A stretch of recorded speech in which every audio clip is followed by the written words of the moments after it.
Hey, everybody. Welcome back to another episode of Healing in Hindsight, your no BS source for thriving with diabetes.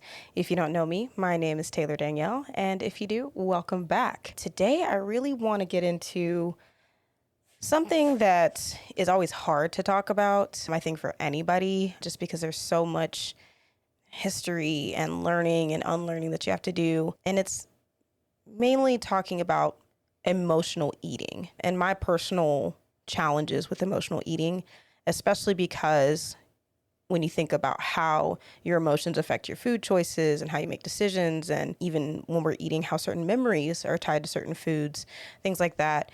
And so it's been an up and down roller coaster for me when it comes to my relationship with food in general. But I think when you add the variable of living with type 2 diabetes, it can make things even more complicated, trying to find the best way to still enjoy food, but not feel so attached to it, whether it's because of a struggle with eating, or because you feel like you eat too much, or maintaining a condition like diabetes.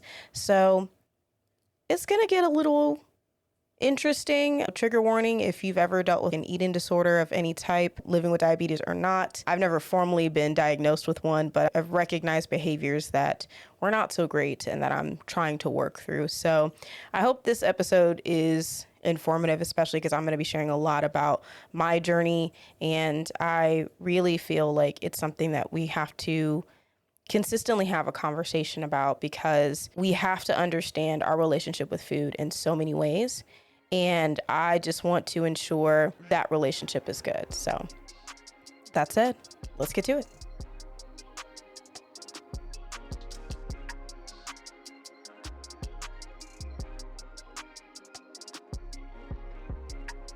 You're listening to Healing in Hindsight, your no BS source for thriving with diabetes.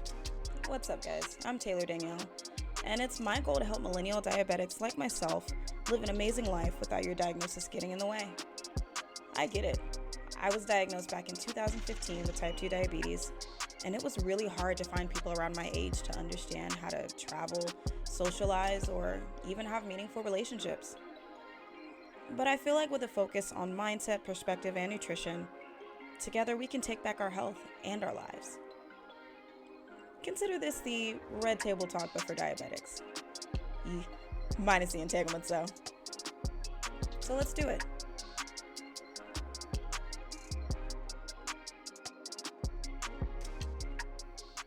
Oh man, so emotional eating. It is a topic that is coming up more and more as we start to really tear apart diet culture and things like that. And now that mental health is being more strongly advocated for all types of conditions, there's so much psychology that goes into our relationship with food. And so for me, it's just been such an interesting thing for me, because I enjoy food. But whenever you are living with a condition that feels like it is solely controlled by food, it kind of messes with that enjoyment. It makes you feel very limited in what you can have, because now when I'm thinking about food, I'm thinking about how many carbs are in it, how much sugar is in it, is there enough protein, is there enough fiber, all of these things. And it starts to wear on you, especially when you're thinking about the ingredients and all of that. It really just can put a damper on your mood when you just want to eat and not have to think about any of that. And you start to feel a bit of nostalgia for the life that you had before your diagnosis, because you weren't thinking about that. Like, you might know, ooh, maybe I shouldn't eat a burger every day, because just in general, it's not the greatest for you, but you never really put it into perspective of, okay, I don't want to do this because this might cause me medical issues that I might not ever be able to change ever again. So it is such a slippery slope, because every day is trying to find balance of fueling your body the right way, but still enjoying the food that you have, but making sure that you're not doing anything, or eating anything rather, that spikes your blood sugar. And it can make things challenging, because especially with cravings, you just want to not see food as a chore. And so that's been the emotional roller coaster for me, is lately food has been a chore. I don't feel inspired to cook it. And even though people have shared so many ways of how I can just quickly put something together, it's not just the action of it, it's the mental blocks behind it, because cooking now requires me to think so hard, it feels like, about what I'm consuming. Am I pairing the right things together? Am I portioning things out? All of that. It really just complicates a lot. So you find yourself frustrated whenever you have to get groceries, because you have to think about, okay, am I going to be willing to cook all of this? And what am I going to make? And do these things need to be hacked in any kind of way, or are they good to go as they are? There's a lot more options that are low carb and sugar free and all these things. So it's not that there aren't more opportunities to enjoy food while still ensuring that you're eating in a way that isn't going to complicate your diabetes, or if anybody has any type of condition that's reliant on food. It still makes it really difficult. I don't consider myself to have had an eating disorder. I've never been medically diagnosed as having one, but I do feel like since I was diagnosed, I've felt more hesitant with food. I've just felt so sometimes defeated, because you want to eat something and we've put such strong emotional connotations with food that it's almost not even myself that's thinking of these things. It's the stuff that I've heard other people say, either to me or around me, that kicks in of, man, I really would like some fried chicken or fish or something of that nature. And, oh, you don't want to have all that. Don't have all that grease. Don't have all this. Don't have all that. All that fried stuff isn't good for you. And what is that going to do for your blood sugar? You don't want to spike yourself. Granted, your blood sugar is going to go up some. That's normal. But how high it spikes and how long it stays up there is the stuff that you have to pay attention to. Lately, I've just been so just tired. And it's affected me in such a way, because I'm noticing that I'm not actually eating enough during the day. I might eat for sure once a day, maybe even a snack, but I'm not actually like having regular meals throughout the day.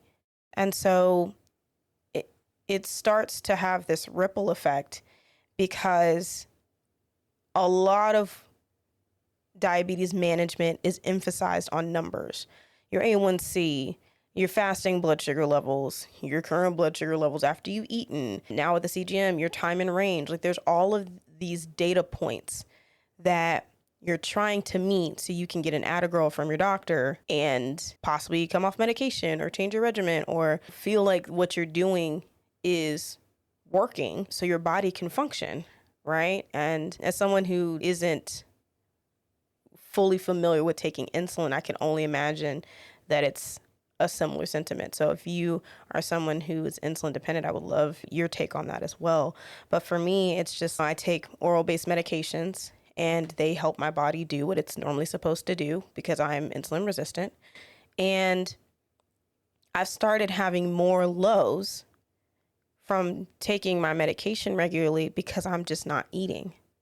And I don't have anything major going on in my life that's like, I'm not going through an emotional thing that's distracting me or whatever. I get up, I hit the ground running, back working full time, and I put all my energy into that, and I don't give myself enough time to actually eat. Because once I look at all the meetings that I have for the day and all the things that I need to do, I just start. I might have some coffee or tea in the morning. I do drink a lot of water, but then it'll hit 2, 3, 4 o'clock and I'm like, oh shit, I should probably eat something. That would be a good idea to consume something. And especially when you're taking something like metformin, where it potentially could cause an upset stomach and is often you're directed to take it with food. I've been on it so long that I have gotten used to taking it on an empty stomach. And usually what'll happen is eventually I will eat. And the regimen that I have now, I take some in the morning and I take some at night, which is also throwing me, because my previous regimens, it was only having to be either in the morning or at night. So I've been noticing my lack of eating and getting worried because I'm having these moments in the middle of the night where I literally had to order candy to my house because I was having a low, because I missed my morning dose. So I took my full day's worth of dose after dinner. And my dinner wasn't actually very heavy in carbs. It had a side of rice, but I ate it slowly because I'm not trying to spike myself. So I had a lot of veggies and I had a lot of protein, all that stuff like that. And I crashed hard. I think I got as low as 53 in terms of my blood glucose levels. And sitting up for the next 2 hours, eating a bit of candy, waiting for 15 minutes, checking, sitting a little bit longer, eating a little bit more. And then at that point, it's 3 a.m. and my sleep is now disturbed. And now I'm scared to go to sleep because if it drops again, then I have to get back up and I've got to eat more candy or whatever. I was out of juice, which I now have. It was just this back and forth. And it's crazy because years ago, I was like, I love candy. I love sweets. You couldn't stop me from having it. But now I feel bad eating it and enjoying it. And some candies, like the little peachy candies too, I just want to keep eating it. I don't even want to stop. I might as well finish the bag or whatever, because you just want that one moment where I would just like to feel what used to be for myself normal, where I could eat a whole bag of candy and there weren't any major consequences for it. Maybe a stomach ache. I've yet to have any cavities. Things that takes a long time to settle in, I feel. And now living with this condition, it's just, I can't do that anymore. Or it feels like I can't do that anymore, or I shouldn't, or there's all of these things and messaging that's saying what I should and shouldn't do. And even if I know it's going to spike the hell out of me, sometimes it's like, just want to eat it. I just want to eat it. And I just want to like feel like it's not a big deal. And so it has caused me to really sit back and try to dig deep and take everything that I've learned from spiritual work and mental work of how do I reconnect with the enjoyment of food without it feeling like such a big weight on me? And how do I really listen to my body and give it what it needs without feeling guilty if I miss a couple meals or something like that? Because I know part of me eating so late is I only really want to eat when I'm hungry. And that's been something that I've been doing over the past years is not really following you need to have breakfast, you need to have lunch, you need to have dinner. It's just like, am I actually hungry? Now, I will say from the breakfast standpoint, I do still recognize that giving my body some type of fuel in the morning is helpful so it can get started. I know for those who do intermittent fasting, if that's what you choose to do, it might not seem like that big of a deal, but I've been drinking the Munich shakes in the mornings. And sometimes even that's hard because it is a little bit thicker. It's got a smoothie-like consistency. And when you're not really hungry, it feels excruciating long. Like it's just like so painful to drink down this thing that is something. And I need fuel for my system in the morning and not just coffee. And I don't even drink caffeinated coffee that often. I actually drink more decaf because I like the taste of coffee. I don't want all the jitters that go with it. So it's just been a really tough road for me because food in general, fuel for your body in general, is an important part. But the energy to actually make sure that I'm eating the right meals or whatever, it's even frustrating when you think about that. So what is the right meal? And who gets to say that this is the right meal or not? And those are other thoughts that are going through my mind.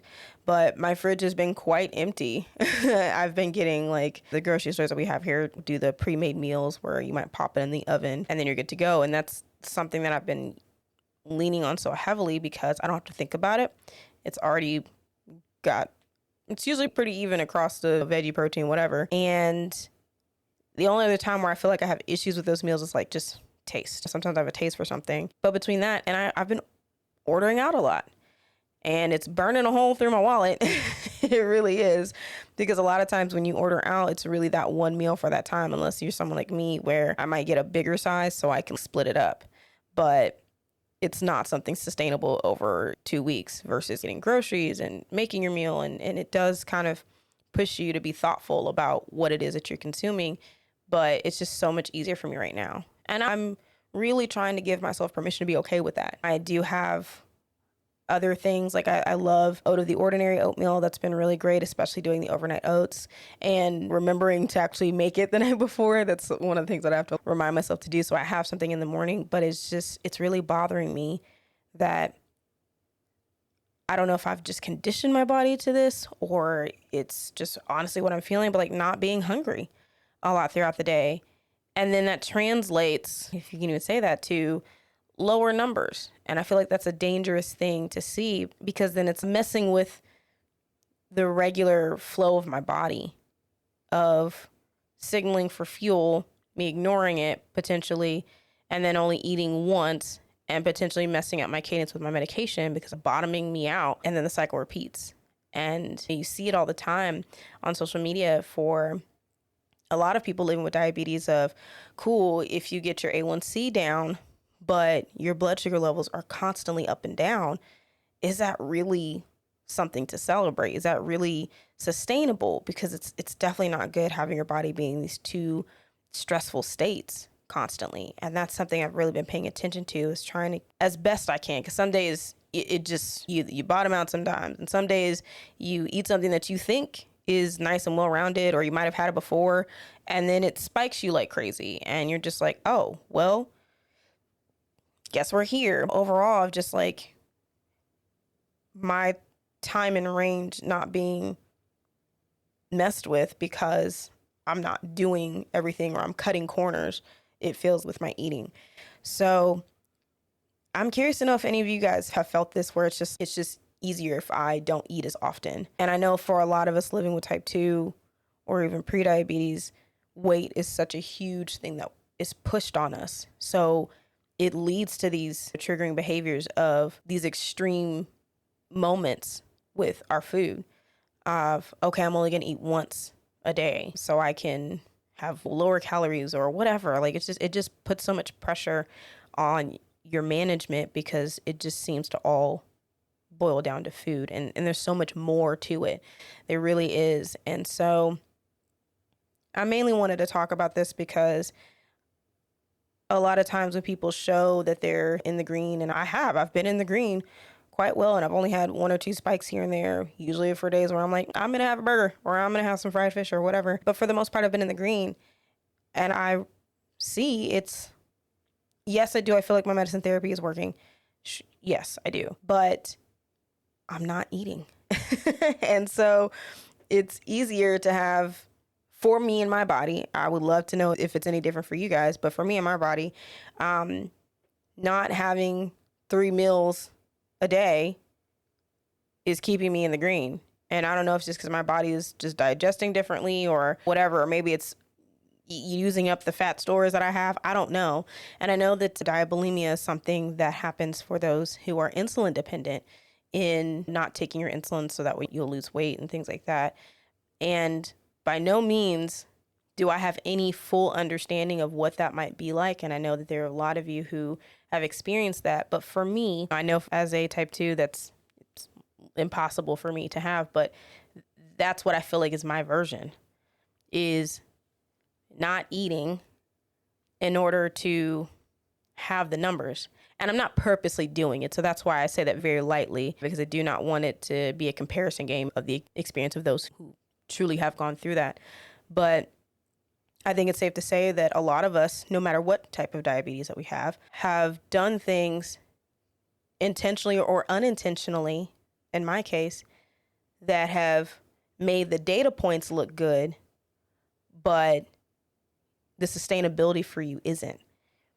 And so I'm really trying to dig deep and understand I don't want to say what's causing it, but just slowing myself down enough to really listen to what my body is needing, what it's asking for, the type of nutrients that it's asking for. I've been drinking a lot of water. I'll have phases where I have cravings. And I think that's the part that trips me, is when I don't have a craving for anything.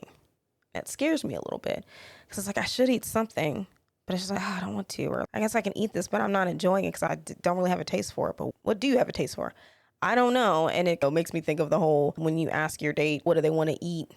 And they don't really know kind of thing. That's what I'm going through constantly the last couple of weeks is I don't know. And the moments when I do have a taste for something, oh, finally, I have something to lead me on, because there's nothing more frustrating than cooking something for yourself, eating it, and you're just like, oh, I don't like this at all, but I need to eat it, but I don't like it, and it's doing nothing for me. Now I gotta force myself to finish this because I made it, and I don't want to, take these meds, and I didn't give it much to go off of. So it's been really challenging for me lately to try to do that. And I know, I don't want to say I know, but I feel like part of it is my lack of movement. I'm not exerting enough energy for my body to need to refuel to the degree of multiple meals a day. And it's something that's been on my mind of, okay, I'm trying to move more. The past year being in the house all the time and even still having a remote job, it has been hard to leave the house. Literally. I get up and I walk, and having my Apple Watch again has definitely helped to ensure I'm not just literally sitting down or laying down or standing around all day, but I'm not exerting a whole lot of energy. And so part of me is wondering if my lack of appetite is because I'm not burning enough fuel to need much more. And it's just this trickle effect, or snowball effect, if you will. So I definitely recognize that, especially when it's that time of the month or I'm stressed out, I definitely feel myself eating more, but it's more of a thinking back to those moments of, okay, I had a really sad day, or I think the first memory that comes up is when our family dog passed. My dad, took us out to eat. When me and my cousin would stay at our great grandmother's house and we had to clean all day, but we just wanted a snack. She always had those orange wedge gummies coated in sugar, and we used to sneak into the kitchen and eat them because they always limited how much sweets we could have. There's all these memories attached to food, and I'll say I've even recognized some of the passive conditioning of when you watch TV or movies or whatever, and the girl is going through a really tough time or a bad breakup, that she just goes and eats a pint of ice cream or all these things, and me following those actions because in the back of my mind, my brain is connecting that, oh, this is what you're supposed to do when you're sad. This is what you're supposed to do when you're stressed out. And there have been moments when I was just having one of those really bad burnout days where I'm like, fuck it, I'm going to get some hot Cheetos, I'm going to get this, I'm going to get that, I'm going to get all the snacks, and I'm going to lay in bed in a gross t-shirt and probably need a shower, and hair is a mess and all this stuff, and I'm just going to veg out on TV, and I'm just going to mindlessly eat because that's just what I want to do, and it makes me feel better, and it's giving me something to do that is my rebellious act against doing the right thing, if there's such a thing. And feeling like crap afterwards, because it's not even just nothing against the snacks, it's just the quality of the snacks, but feeling like crap afterwards, and then just berating myself of when you have knowledge of what you should be doing, or all of the things that you've learned directly and indirectly of how you should take care of yourself, because we just constantly need the advice of others instead of listening to ourselves. We've been conditioned so hard to have to rely on other people. And I don't feel like it was necessarily a bad thing. Obviously, when you're a child, you have to rely on your family to take care of you, to show you the right way. And all they're doing is sharing the best that they can. And then you get into adulthood and you have to unlearn some of those things because it doesn't necessarily work for you. And so it's in this small moment where all of that information is flooding to you that you can't even hear yourself. And so I'm just trying to listen to myself again. And part of that was acknowledging work and the balancing act of having a full-time job again, and really wanting to go in with the show and make sure I'm creating something that I feel proud of. And I was pushing, fighting against myself so hard because my whole motto is I'm not being productive enough, and having to slow down to say, yes, you are. Look at what you've accomplished. And so when I sat down and acknowledged that for myself, then it was like I could start hearing my body again of, hey, this way that we're surviving right now, it's not working. Eating once a day isn't working because of what your medication is doing afterwards. And even though you're getting all the nice green numbers, it's not right. Something's off. And that's when I noticed, okay, I need to move more. I just, it's not even you should just work out. It's just, I need to move more. I'm starting to stretch while I'm still laying down because I feel my body aching and losing strength and having issues with my shoulder, and I'm starting to feel interesting circulation things on my legs and all these kind of things that are creeping up that are just my body's way of talking to me of whatever we're doing right now, it ain't working. And if we don't figure something out, I have to start shutting the systems down. That's kind of how I see it. So yeah, my emotional relationship with food has been really challenging for me lately. And I really wanted to share this in case anyone else is going through it, that it's okay. And that if you needed any type of sign to slow down and really listen to yourself, this is it. Because as I'm going through it, I'm definitely giving myself a lot more grace. I'm definitely starting to, even if it's just small things, of making food an enjoyable experience again for me. When I was working with a coach in the past, she would tell me to spend one meal eating alone with no distractions. No phone, put the dogs away if you have to, no TV, no music, no nothing. Just sit and eat alone and go slow with your food. She said, treat your food like you would your lover. You would pay attention to them. You would go slow. You would engage with them, take in the smells, the sights, the texture, all of that. And that stuck out in my head this past week because I'm like, yeah, I need to rekindle that understanding in a way. So that way I'm not rushing through things and not appreciating the moments of like, I get to eat today. And I'm not trying to make food this like heavy thing, but for me, when I start listening to myself, it's okay, I need to slow down and enjoy the meal that I'm having and appreciate that I'm blessed enough to be able to do this for myself or get the foods that I want or order out, because I know there are plenty of people who I can't. And to really tune into what is a way that I can help my body be stronger and function properly and not stress. And that's where I'm at, is I feel like I'm stressing myself out.